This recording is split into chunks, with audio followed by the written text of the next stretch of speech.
Okay, so I made these papers.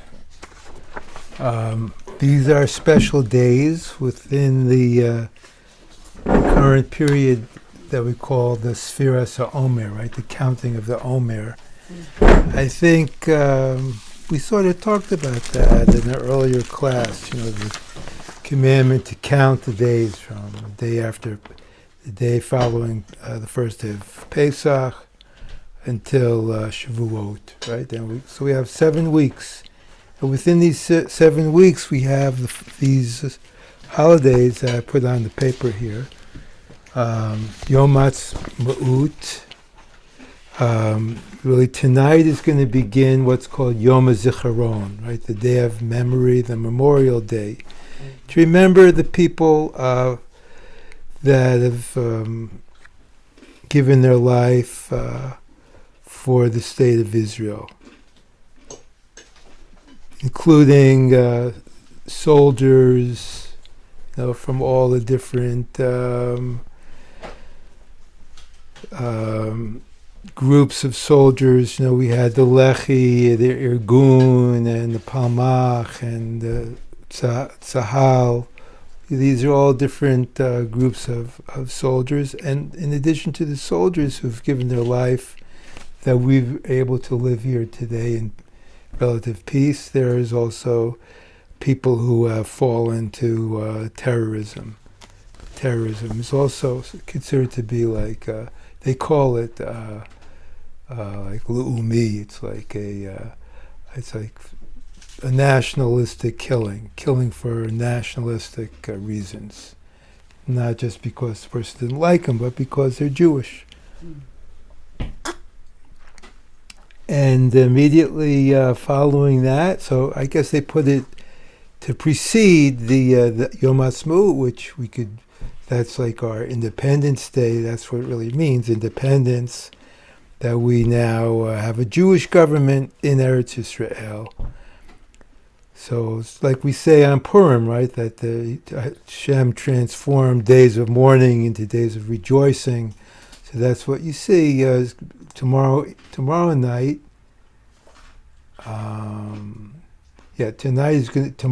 is going to begin Yom Ha'atzmaut. We always have like a ceremony to remember the people who gave their lives for the state of Israel, and right after that we begin the celebration of Yom Ha'atzmaut, of Independence Day. That one leads into the other, right? Like we're only allowed to rejoice because of these people that sacrificed their life that we could be here. There's so many people, so many brave and giving people that sacrifice themselves in order that future generations, including ourselves, can be here today. However, if you go, there is a tremendous split within the Israeli nation, within the Jewish people. How do we relate to Yom Ha'atzmaut? Some people consider it a day of mourning also. They think, it's terrible, we have a Jewish state here, and,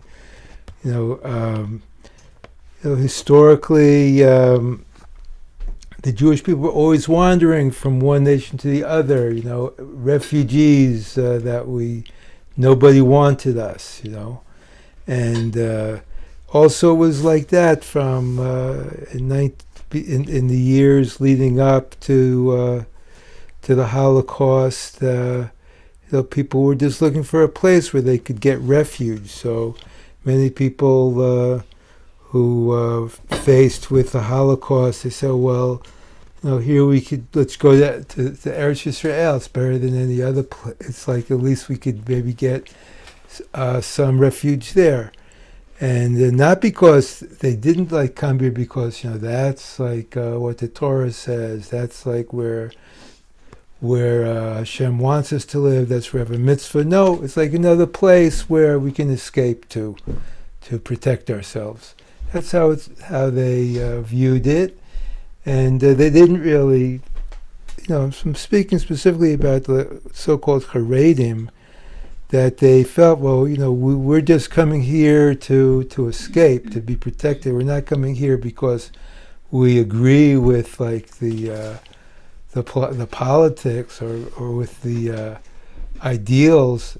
And it's true that in that time when the state was beginning, there were a lot of people who said, we want to start a new way now. We don't want to be connected to the old. We want to be connected to the Torah. We don't want to be connected to the mitzvot. We want to make a new kind of culture based on socialism that was current beliefs at that time, and the democracy, of course, and so a lot of the... It's not just Haredim, it's also people, like, most Jews that are living in Israel that are not so happy with the country, it's because the country's not going according to Lechi. Like, they're not going according to the group that was with Hashem and that wanted to build a Beis Mikdash. They don't care. They'll be friends with Arabs if they have to. They don't care. That's about the true. Torah. Yeah, there are also people like that. It's not just Haredi and right, that's true. It's like, no, we're Jews in the land of Israel. Right, there are also Jewish, people like true. There are also people that are against the government from the other side, non-religious. I don't know why they live here. What do they have to be here for anything? I'm not saying not religious people. I'm saying religious people. No, but he's saying that there's also that, and also other groups that are against the government. That are not religious, that are... Correct. Yeah. So he's saying that both exist. Yeah. So everyone's just against the government. Well, the religious and the non. That's what we have in common. So what I recommend very much. We have what is it called? We have these wonderful books about the holidays, about all the year of the holidays from Rav Kitov. And in that book, he's, in the English translation, in any case, it has like a very moving description of Yom Ha'atzmaut, how we have to find our own place within this spectrum. That he says, wherever people are, and let me just say a little bit more what he says there, that we have to give thanks, he says, like even if it's not yet like the coming of Mashiach, we don't yet have the Beit HaMikdash, we still have to be thankful for every step of the way, like we see in Dayenu, right? If you only had brought us to Har Sinai, not given us the Torah, we have to give thanks. Dayenu, that's also something. So you brought us to Eretz Yisrael, you gave us a government. Okay, we don't have everything yet. We don't have like the Geula Shlema.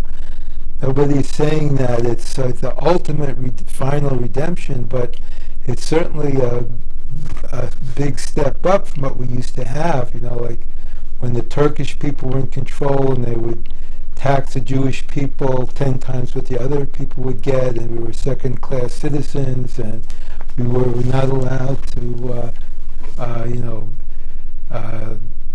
you couldn't do a lot of things that we can do today. We can pray, we can learn Torah. We have to give thanks to Hashem that the government is protecting us. He's letting us to survive here and live a religious life. And so he says, like we have to be with those people that are thankful, that are praying, but not the people that are hating and against. There's a lot of that also, that there's such big machlokuses and disagreements, and that's unfortunate, like to see, okay, these people have their opinion, we have our opinion, but our opinion, in my opinion in any case, is that, we have to make room for everybody, and, we have to, for those people, he says this in his book, Rav Kitov, that we have to pray for those people that haven't yet come to see like how it's a good thing that we live in Israel. We have to pray for them, that Hashem should help them to come to understand that this really is a good thing. And at the same time, we're praying that Hashem should complete the Geula, bring the Mashiach, and that we're not saying that this is all there is. So many of the people, like myself, they say Hallel. That's because it does say in the Torah that when Hashem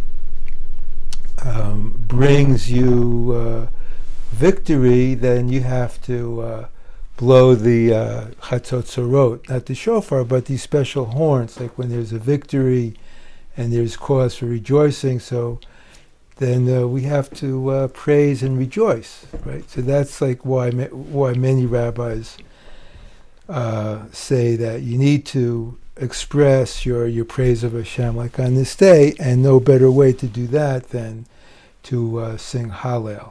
So there are many people in Badayin that do sing Hallel, some that don't. But another way that I heard was to make a festive meal on this day, also that showing how we celebrate and are grateful to Hashem for the salvation that He wrought. That we should do something to show that we appreciate that. Finally, like the Jewish people can hold their head up and don't have to assimilate. They don't have to hide. They can stand out and be as Jewish as we want. Yeah. Okay, so that's my opinion. No, we can't. So I don't really know. Okay, so can I clarify? yeah, What go ahead. date are you talking about? We're talking about Hey ER. It's going to be starting tomorrow night, and if you go to the Rav Takliti, what it's called by the officers of the Yishuv there, they already have the lights up. So there you see. First, the children do the flag dance, and that's sort of like the end of the memorial, where they think they even say some things to remember, like the people who gave their lives. And then after that, there's going to be celebrations, going to be food for people, it's going to be music, and probably dancing. Might be, some things, and it's also the anniversary of the founding of Yishuv Badayin as well. So there may be some celebration there, I hope. Okay, so that's going to be very soon. That's the 5th of VR. Some years when it comes either on Sunday or Friday, then they don't have it on that day. They move it to a different day because they don't want the celebrations to cause people to desecrate Shabbos. So if it comes close to Shabbos, then they move it to either a day before or after. Okay, Pesach Sheni. So I wanted to take a look in the Tanakh about this. Let's look in the book of Bamidbar, the book of Numbers, chapter 9. Verse 8, chapter 9, I'll write it down for you here. It's in Bamidbar.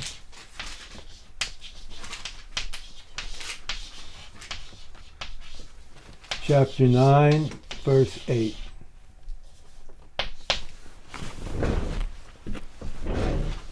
So it says, Moshe instructed the Israelites to offer the Passover sacrifice. Right, when was the Passover sacrifice? Anybody remember what day that's supposed to be? 14. Right, the 14th of Nisan, and the 15th, and that night, we eat the sacrifice with matzah. So, and they offered the sacrifice in the first month, on the 14th day of the month, at twilight, in the wilderness of Sinai, just as the Lord had commanded Moshe, so the Israelites did. But there were some men who were unclean by reason of a corpse, right? That's what we call tumat mate. And they could not offer the Passover sacrifice on that day. They can't bring it, and they also can't eat it because the person, in order to become tahor, they have to wait 7 days, and they have to have sprinkled upon them the ashes of the par aduma, of the brown cow. Appearing that same day before Moses and Aaron, those men said to them, Unclean though we are by reason of a corpse, Why must we be debarred from presenting the Lord's offering at set time with the rest of the Israelites? It's not fair because this is a once a year commandment that it's the only sacrifice that every individual has to bring at the same time. Why do we have to be left out? So Moses said to them, stand by. Wait a minute. Let me hear what instructions the Lord gives about you. Maybe that's a good question. Let me ask Hashem what he says to do about this. And the Lord spoke to Moses, saying, speak to the Israelite people, saying, when any of you or of your posterity who are defiled by a corpse or on a long journey, or are on a long journey, would offer Passover sacrifice to the Lord, they shall offer it in the second month on the 14th day of the month at twilight. So if somebody is either tameh, they can't do the korban pesach, or they're far away, they can't make it in time to Jerusalem in order to offer the sacrifice or to eat it. So what do? They wait till Iyar. This is the month of Iyar. Wait till the 14th day of Iyar, exactly 1 month after, and then they should offer it. And then in the evening, they will eat it with unleavened bread, with matzah, and with bitter herbs. Not leave any over till the morning, not to break a bone, by the regular korban pesach.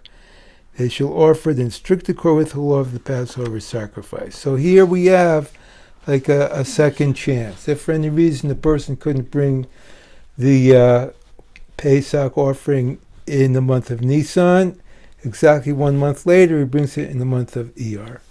So it is sort of like a minor holiday in the sense that we do not say Tachanun on that day. And many people have a minhag on that day to eat matzah. Even though matzah was the sacrifice and the matzah was eaten on the 15th, but we use the matzah. By eating the matzah, it's like to remember that was the day when we would offer, like many people in Israel would be offering the Pesach offering. So remember that we eat matzah. Some people also eat matzah on the 15th. But it is a day that we don't say Tachanun, so it is a special day. Okay, number 3, Lag BaOmer. When's Lag BaOmer? 18th of Iyar. Okay, so what is Lag BaOmer? It's Lamed Gimel, right? Lamed is 30, and Gimel is 3. It's the 33rd day of the Omer, and many people believe that is like the yortzeit of Rabbi Shimon Bar Yochai. Right here you can see on our timeline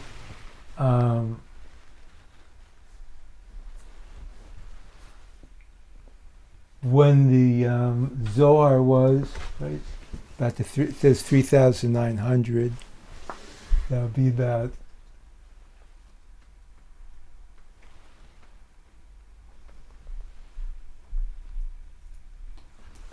like when it was, like now we're in like about the year 4,000, now we're like 5,000, so it's about exactly 2,000 years ago.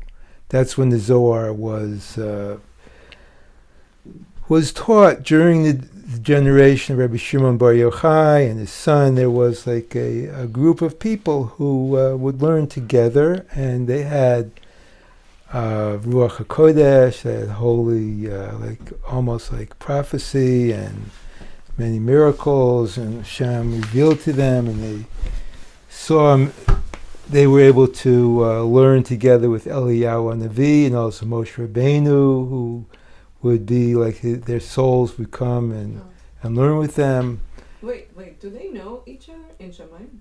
In Shemaim, they would all all these neshamot were not confined to their bodies. They would discuss different things. Moshe Rabbeinu, let me reveal something that maybe you didn't know. That was hidden in the words that Hashem taught you, and they're like, Rabbi Shimon Bar Yochai is sort of like the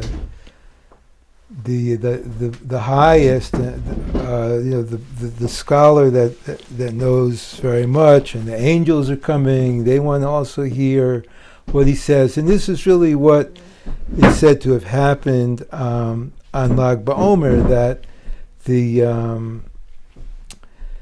that he was revealing now like teachings that were like the highest and the deepest that he never had revealed before, and it was like sort of like the last thing that he revealed. It's like recorded in the Zohar, like these teachings, and he was surrounded by fire, like when it was happening, and some people say that that's also like the time that he died shortly after that. It's not exactly for sure. Like it's sort of like one way you could read it within the Arizal that he talks about. It could sound like it's a day when he died.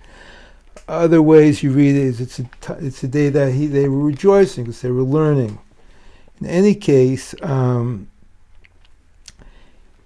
even though it is a day when people rejoice, like whether it's because he died on that day and he went up into the heavens like while he was like on fire and in fire, but also because it was a day where he revealed like great secrets of the Zohar, and this was sort of like the end of the period of mourning. Like if you recall, I mentioned how we're sort of like during this time of the Omer and up until Lag BaOmer, we're in the time of mourning for the students of Rabbi Akiva. Right? Rabbi Akiva had like 24,000 students, and they all died like during this time. It seems to be that there was a decree from the heavens because they weren't conducting themselves like respectfully one to the other. Like they seemed to be like more like competitive, disrespectful.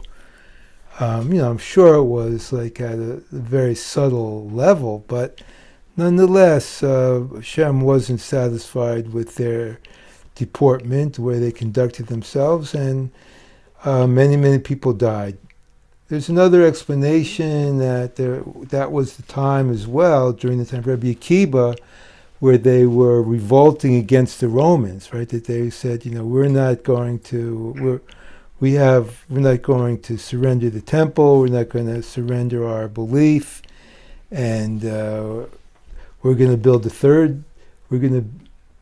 third temple, and there's coins that they found, like with the third temple pictured on it, that from that called the Bar Kokhba revolt at that time, and the Romans didn't like that, so they massacred a lot of people, especially the students of Rabbi Akiva. So that's another possibility of why it became a time of mourning. So we're not, there's no weddings at this time, we're not cutting our hair at this time, we're refraining from listening to lively dance music at this time as well.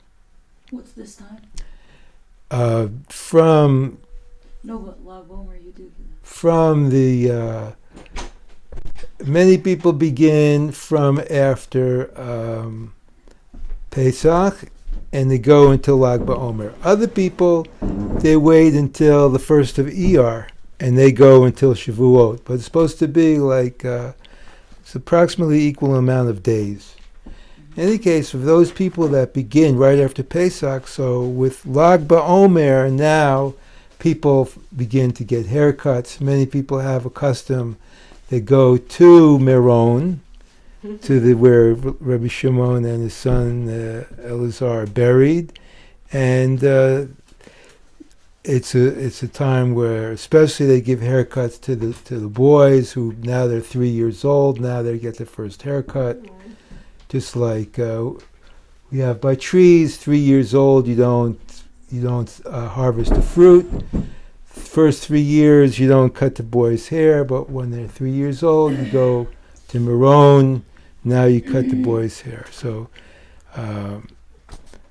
you don't have to do that, but many people go there, and I don't know how it's going to be this year. If there's going to be peace and there's not going to be Corona, the COVID. Then there's and 1 year was terrible.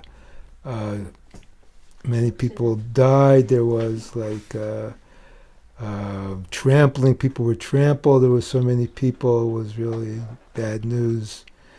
But there is a feeling of great celebration on that day, a special light on that day. Also, Kabbalistically speaking, that's a day Yisod should be Tiferes, or is it Tiferet? No, it must be Tiferet should be Yisod, where there's a tremendous spiritual light that people celebrate on that day and grill meat and drink, and it's like a day of rejoicing. There's another day of rejoicing on the 28th of Iyar. Okay, that's called Yom Yerushalayim, and it's in the middle of a 6-day period when there was, in 1968, there was a 6-day war that was sort of like when Israel, just like we see now, like with the war against Iran, people saying, how dare you attack these innocent Arab people, and you're the people that are starting the war. But just like now was then also, that was like we were surrounded by Egypt, by Jordan, Iraq, Iran, Syria, Lebanon. They were all decided that they're going to attack Israel. It was clear that that's what they were planning to do. But our leaders that could be a little surprised that they had this wisdom to do a preemptive strike. That's also allowed, to defend yourself. Their preemptive strike, and that's what we did.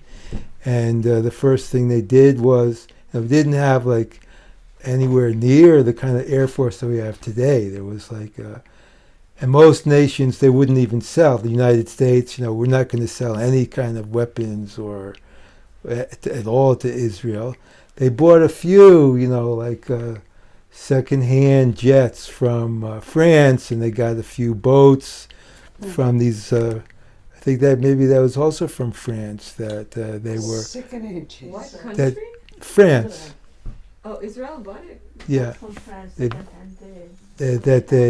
I read the whole story. They suddenly decided after Israel bought these these military boats, they suddenly changed their mind. Said, "No, sorry, we made a mistake. You can't get them." And then these Mossad people, they made a whole. They had made a whole subterfuge that they were selling the boats to some other people, some other country, and they started to take the boats and come back, and then they took the boats and they came to Israel with them. It was they managed to get those boats after all. But in any case, the planes took off, and before their planes could take off, Israel went to all of these different countries and they bombed the runways. They had a few bombs. They bombed the runways in strategic places. They came in very, very low under the radar, and all of a sudden, they were sort of paralyzed. The other countries couldn't take off, and they, came and they started to destroy their aircraft. And Hashem did wondrous miracles that we were able not only to defend against them, but suddenly started to take over the Galil, the north, where the Syrians were always bombing us. Take over Jerusalem. So that was only one of the 6 days. They took over Jerusalem. They took over the Temple Mount. Okay, what happened afterwards was a little bit sad that there were politicians and also religious people that decided, well, we don't want to take upon ourselves, control of the Temple Mount. We just want them to be peaceful with us. I think if it would have been taken over and we say now we're going to build the Beit HaMikdash, it would have been peace for the whole world, at that time. But people, it didn't happen at that time. But in any case, we did get we took back the old city of Jerusalem. And also we took over lots of area in Judea and Samaria, including Bat Ayin, right? The whole Gush Etzion, after we had been exiled in the year 1948, right? The Jordanian people from Jordan had exiled all the people that were living here. Now, their children came back and reconquered this area. And also Gaza, right? We took over there. Also, Wow. it was really a tremendous victory. So we say, and many people, I don't know if it's many people, but some people say that, whereas by Yom Ha'atzmaut, it was like a decision up by the. No, that was the day when we declared independence. But people say by Yom Yerushalayim, 28th of Iyar, that was really like a military victory, tremendous military victory. And we had, just like by Purim and Hanukkah, we celebrate military victory against the enemies. This is the next in line, right? Since then, since Hanukkah, we didn't have a military victory like this. And we should also sing Hallel and give praise and thanks to Hashem that He enabled us to defeat our enemies. And we're praying also that we should have another holiday when Iran will surrender. That would be great too.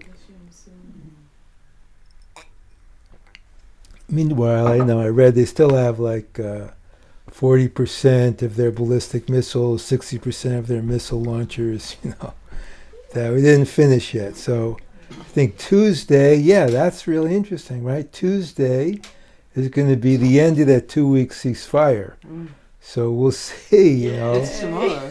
what's going to happen next, Are we going to begin, we start back where we were, or what's going to happen? We don't know.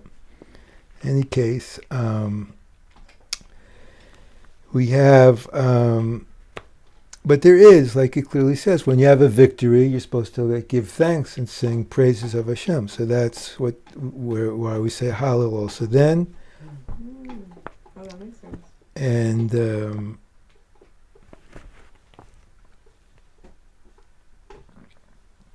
so there are many people in Bat Ayin that also give thanks to Hashem then.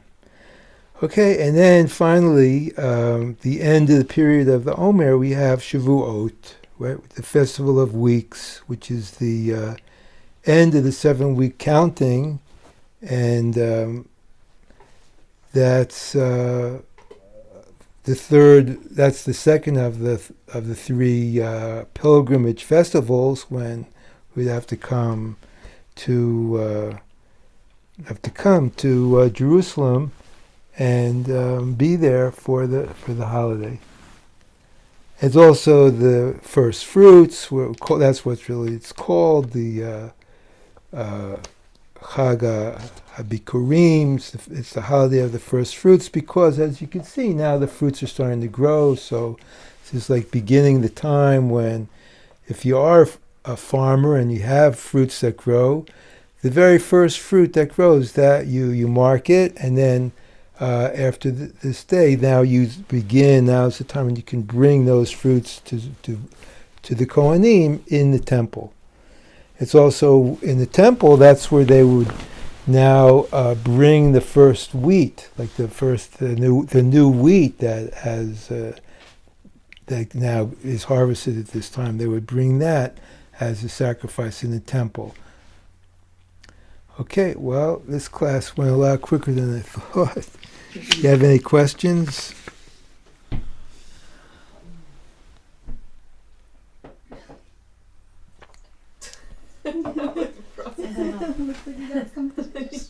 The chita grows. What? The chita grows after. Chita. Chita is growing now, like you can see. After they sowing it after Passover. No, they sow it like before the winter, before the rain begins. And now you could see the tall grass, also wheat, right? It's all growing like that. You could see wild wheat growing every place. And anything that, and with the beginning of the Omer, which is the day after the first day of Pesach, that is the day that the new wheat, that the Omer of barley, like that measure of barley, was brought in the temple, and that permits us now to eat any of the 5 grains that have been growing. Anything that begins to grow after that, we're not allowed to eat. You have to wait until the next Omer is brought. But anything that has started to grow from this point of the beginning of the Omer, now we're allowed to eat it. But only at the end of the Omer, the 50th day, which is Shavuot, that's the day where now the new crop is brought in the temple.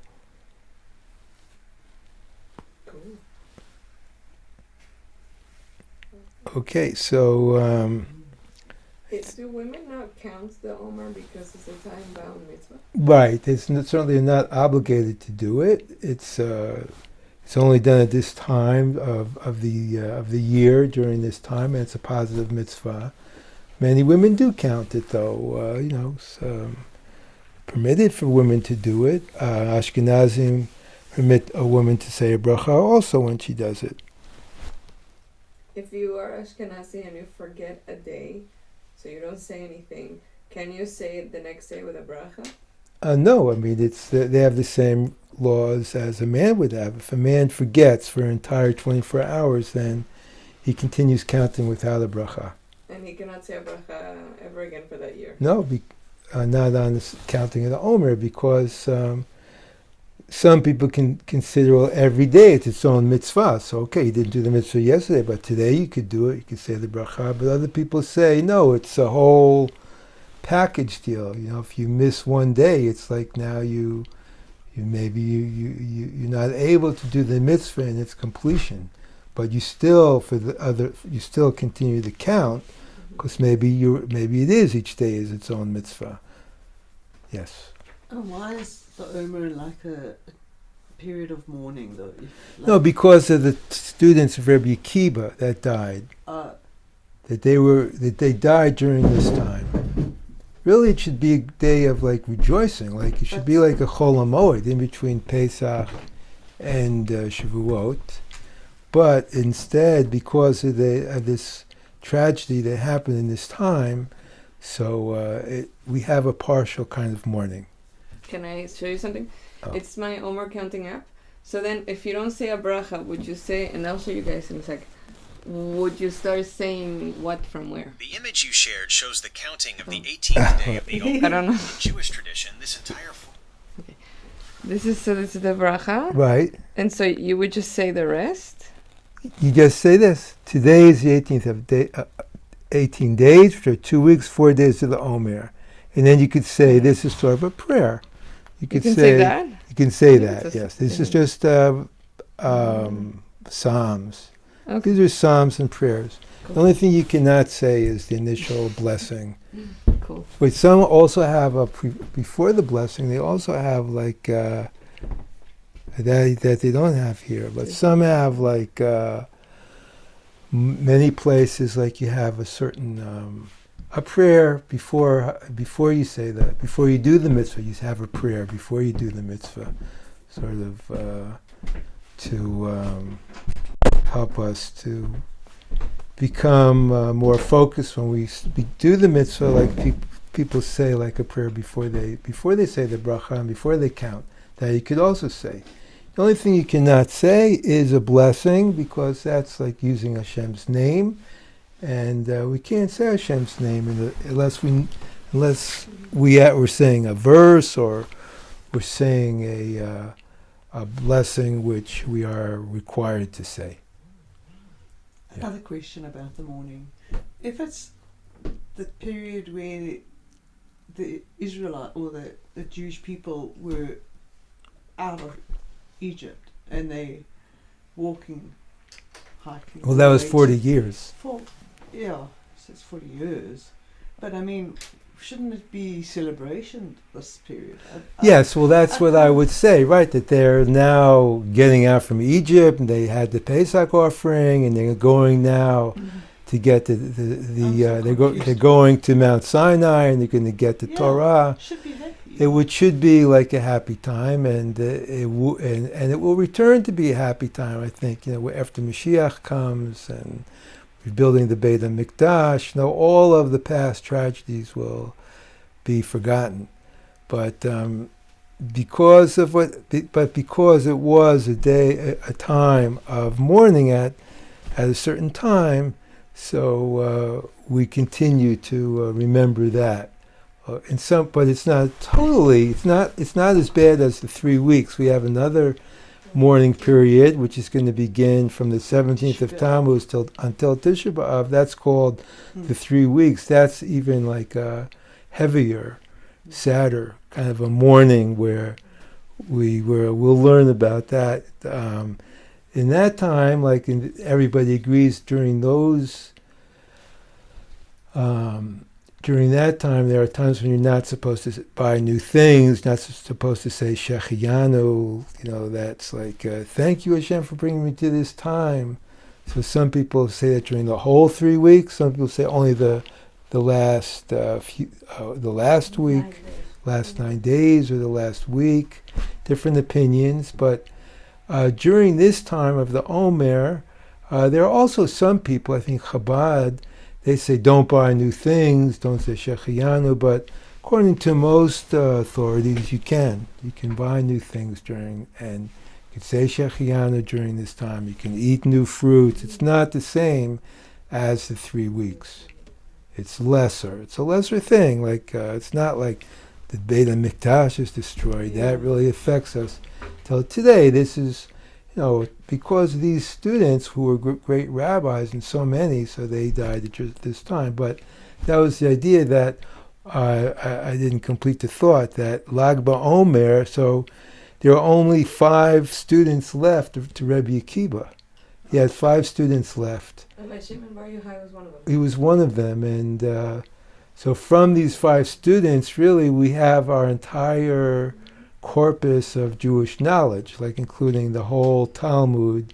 They're all our continuation from these 5 students of Rabbi Akiva, and the Zohar and everything from Rabbi Shimon.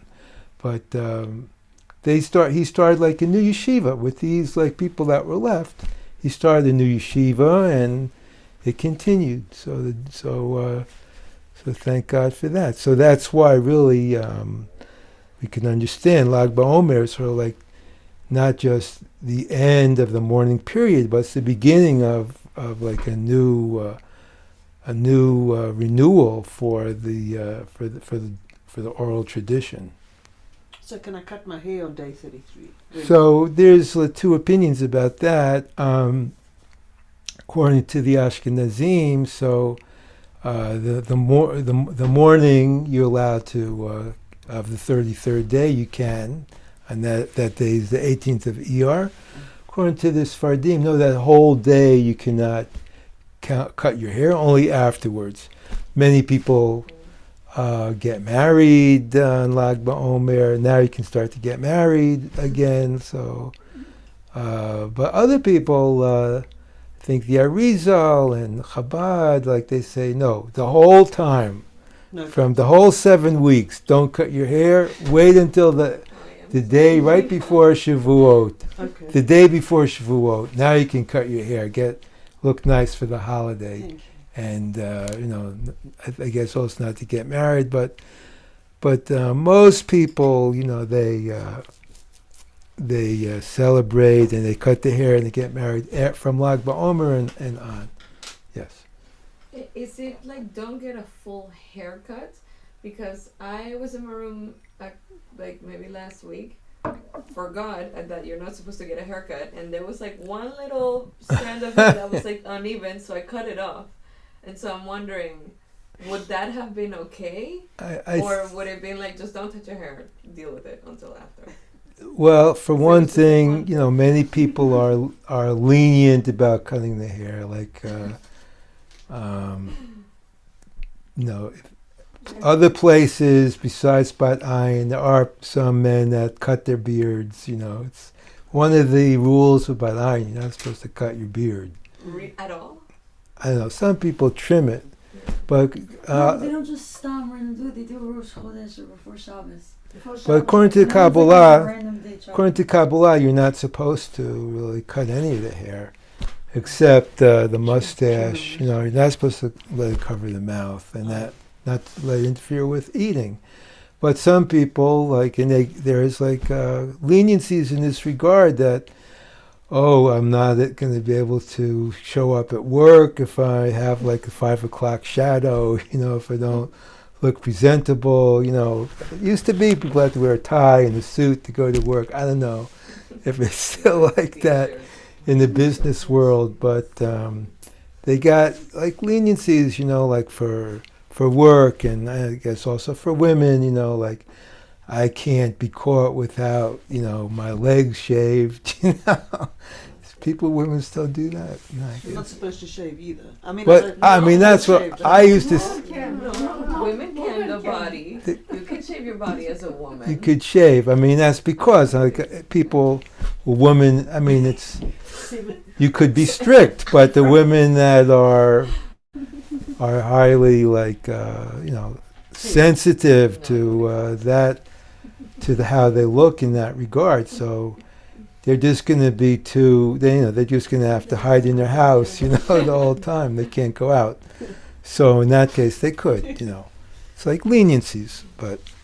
No question. But in any case, if you want to pluck your and so people say, it's right. It's like if people are going to be very, feel very uncomfortable, then you could, but you see many places. Like I remember going to the bank, and there was this one banker, usually would have no beard. Now during this time he'd have you could see he wasn't shaving. So many people are strict about it. Yes. Can you get manicures? What? Can you cut your nails? Yes, you could cut your nails. That's not a problem. It's only. No, but can you get manicures? Yes, you could get manicure. It's it's only the real morning is just for those 30 days. It's really only morning. It's really just for a parent. Could be it has to be at least 1 month, and usually it's up until the time when the person starts to look somewhat disheveled. Okay, you have any other questions? Yeah. But it's not related to this.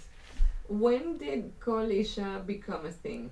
I asked because when the sea parted, the women were dancing and singing. Yeah. So that's something that. That's a question that many people ask, and not only that, but Miriam is telling in the masculine, to the men, sing to Hashem, like she's leading them. It seems to imply that, but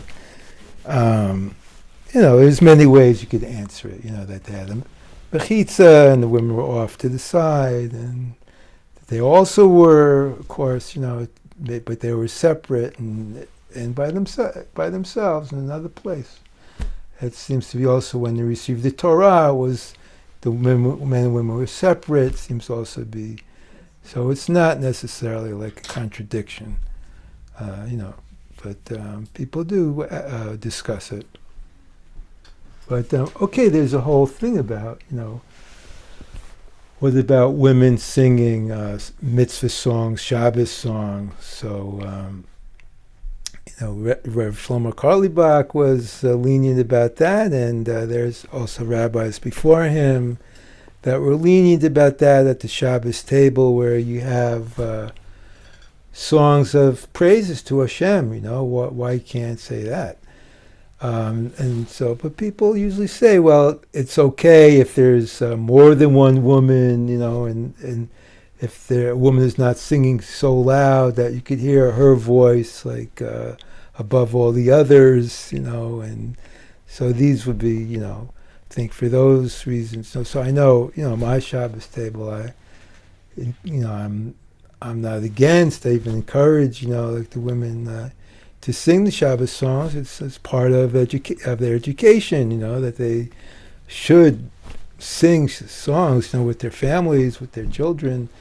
It's a good thing to it isn't something that we need to sing on Shabbos. Shabbos meals wouldn't be the same if we couldn't sing. So I think, as a educator, that I need to encourage the students to do that, but shouldn't be singing. Just a person that shouldn't be like when there are other men that are not in your family. You shouldn't be singing so that your voice is raised above all the other voices. You try to blend in, sing with the other people. But it does say that in. How do we know it exactly? Kol Isha Erva. I don't know. I haven't learned that exact place, but that should ask the Rebbitzin. It is in the Gemara that discusses it. Where exactly the source for it is, I don't recall.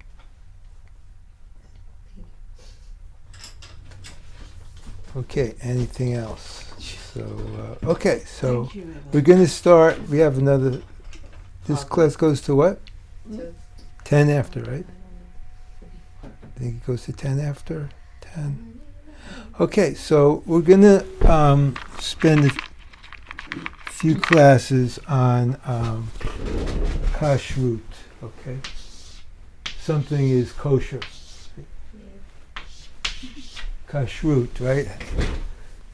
It's a lot of eating during these times of celebration, and we have to learn about what things we're allowed to eat, what things we can't eat. We did have in Parsha Shmini, last week's Parsha, we learned that there are only certain animals that we're allowed to eat, right? We've been learning all along about how to make sure that our vegetables and fruits are kosher, right? We still have to talk about checking for bugs, but we did talk about taking Trumos HaMaiserot, right? There are other laws about them as well, but I wanted to focus now on meat, right? So in the last week's Parsha, we learned about birds that are kosher, birds that are not kosher. Animals, right, that are kosher, animals that are not kosher, right? The Torah specifies 10 animals that are kosher.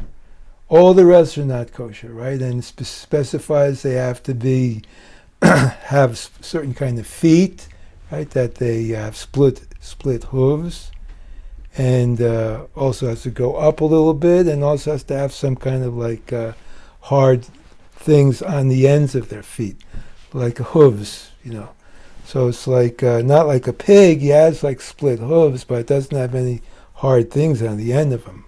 It's more like a paw, and like a horse, he has a hoof, but it's just one, it's not split. So that's one of the signs. And they also have to chew the cud, right? That they're called gerins. That they have a certain kind of digestive system where it's recycled. They chew it. It goes into a sort of a holding area in their digestive tract. It's partially digested by bacteria inside their stomach and enzymes also.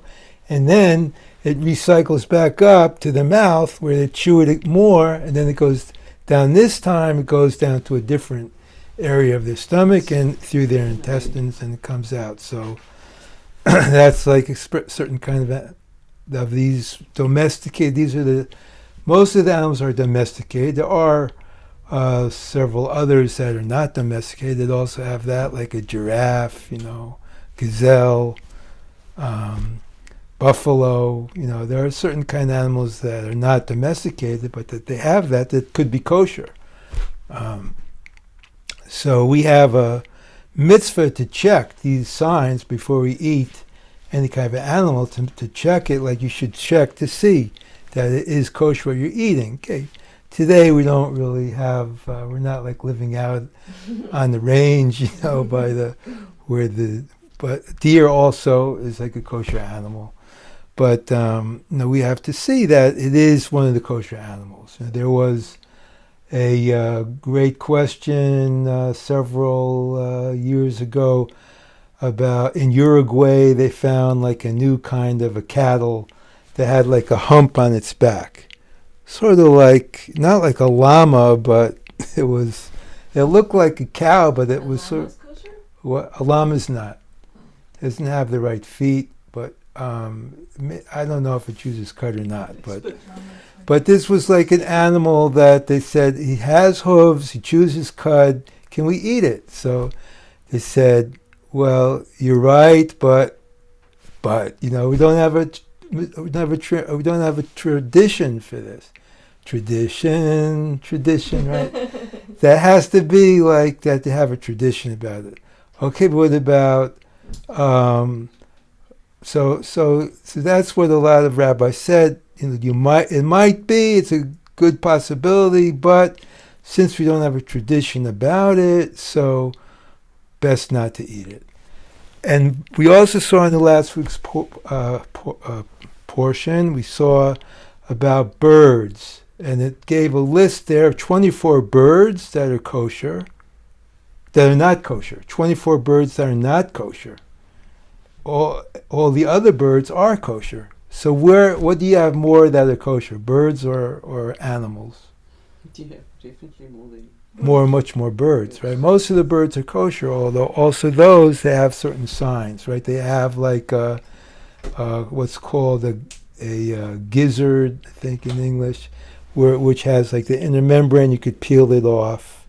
That's one of the signs, right? Most of those birds are not eating. They're not like killing other things like a bird of prey, right? Like with their talons, and they'll catch something and they'll kill it, right? So those are certainly, we don't want to absorb those kind of character traits. Like a person, you are what you eat. If you're going to eat those kind of and also animals that are they're hunting animals. We can't eat those things because Hashem likes people that are peaceful, like the people who are more like calm and peaceful and cooperative. That's what Hashem likes, people like that. But there was a big question about the turkey, like they came to the New World and they found this bird that he has feet that are similar to like a chicken, that they had back in the old country, the old world. And they also saw it has like a quercubon, that's the gizzard that could peel like that, and also has to have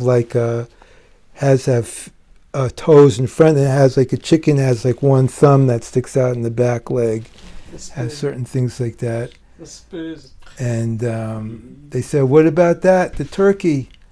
So they said, so that was a big question. And to this day, there are some people that don't eat turkey because they say it's like we don't have a tradition for that. But many people do. Most people eat that. Well, another sign of the kosher animals is that they don't have bottom front teeth. They only have posterior front teeth because all they're doing is like they're eating grasses, right? Do cows not have? No, it's maybe the bottom front teeth. They have like the bottom front teeth that stick up like that, and that enables them to rip up grass. And they have a few like molars on the back, but not in the front, because they don't have to like bite into something. They don't have any need to bite. They're not like eating animals. They're not biting. They're just using like those bottom front teeth to tear up. We can maybe send a picture of that. That's another one of the signs of a kosher animal. Fish also, right? It also describes their kosher fish. They have to have what to be kosher fish? Scales. Scales and also fins, right? And these are the fish that they're not dwelling on the bottom, like eating the dead stuff on the bottom. They're up there where all the oxygen is, and they're considered to be like healthier as well. So these are some of the signs of the animals that Hashem said these are your spiritual health food. You know, if you eat these, your soul's going to be healthy. One of the interesting ideas of is kosher, and there's things that are asur, right? Forbidden, right? Asur is forbidden. Kosher, or another word that we say, it's mutar. It's allowed, right? So as far as like spiritually speaking, we can understand that everything that Hashem says we could eat, Hashem wants us to eat it. Why? Because He wants us to raise up fallen sparks, right? Before there was this world, there was another world that had broken, that broke apart, and 7 kings who were like 7 that they were not really alive in the sense of that we're alive today. They didn't really have like a regular body like we have. They were just worlds that Hashem, that existed like in the mind of God, but not in actual reality, with physical reality like today. But there were like spiritual sparks that from that world remain and are existing in our world today. And everything that we do a mitzvah with, including eating or enjoying it, we're raising up those sparks. They were part of that earlier worlds that had holiness, that didn't really have holiness. I shouldn't say they have holiness. They had like there was holiness, holy sparks that Hashem combined with them, and those are the things that we have to raise up. And but some things have so much are so much connected to what we call like the shells and the and defilement and evil, that we can't raise it up. Like, and those are things that are called forbidden. They're asur. Something that's bound and tied up is called he's asur. He's bound up. He's tied up. He's blocked. He cannot be released. He can't be released. Matir asurim. And matir, right? Matir asurim. Matir means to release. So that means it's mutar. Means like these are allowed for you to eat them because here those sparks you're able to raise them up. You have your soul has the power to consume them and raise up the power, raise up the good, the holy sparks. But the things that Hashem said, don't eat that because they're just going to weigh you down. They're just going to like take control and defile your soul and instead of raising them up, they're going to bring you down. So those are the things that are asur. We don't have the spiritual power to liberate them. So that's why Hashem told us, these are the things that you can do the rectification of by eating them. You're rectifying them. Also, I can't bring myself to eat animals. All right, well maybe you can't. If you can't bring yourself to do it, maybe there's something in your soul that you're not able to do it. But the people that enjoy it and they want to eat it, and they're eating the things that Hashem gave permission for us to eat, so those people can rectify them. Mm-hmm. And really, you're right. It says in the Gemara, it says that if a person is not like learning Torah, and he shouldn't be eating meat, like somebody that's really like using his mind to Because it takes a lot of energy to digest. right, that's really like immersed in holiness. That person should not eat meat. It even says that, and it says even in the Gemara, like one of the somebody asked like a question to one of the rabbis, and he said, "I haven't eaten meat yet. I can't answer you." You know, he had to like get that it gives him like a certain strength. Like it helps give the energy like for him to learn Torah. Everybody's different. Hey? Yeah. Right. So Different constitutions. so okay. So Shvat Hashem I think maybe we'll have a class this Thursday and we'll continue like on our discussion of kashrut. Thank you. And everybody should have a great Yom Ha'atzmaut.